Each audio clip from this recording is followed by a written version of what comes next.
All right, Jen St. Dennis is with us from Business in Vancouver. Good morning, Jen. How are you? Good morning. I'm doing well. You're probably doing a lot better than RBC this morning. Yeah, they did have to answer some questions yesterday. RBC had its annual general meeting yesterday. Now, of course, the Royal Bank of Canada is the only Canadian bank to have been named in the massive data leak of files from the Panamanian law firm Mossack Fonseca. So they were named in these files. They had set up over 300 shell companies for clients going back 40 years. And so they're sort of saying that, you know, a lot of these files were quite old.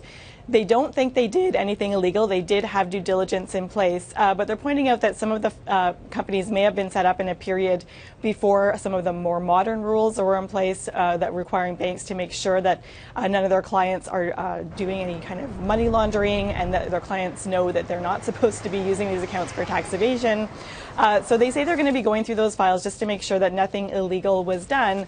But I think that this whole leak has really shown Canadians and people around the world just how much of this activity is done.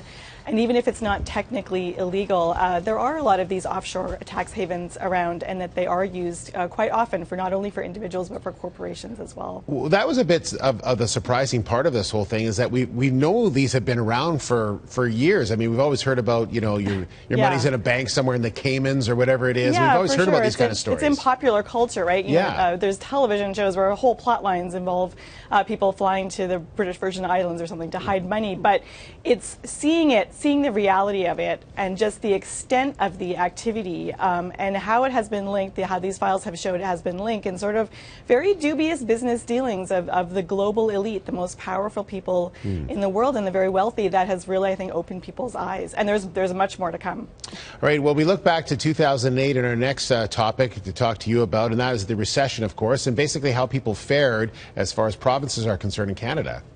Yeah, that's right. So the Fraser Institute has taken a look at this idea that Canada fared much better than the United States in the years following the 2008 financial crisis, when the global economy was plunged into recession. So you know that in the U.S. they had like a huge housing crisis. Canada has traditionally been seen as, you know, doing fairly well coming out of that recession.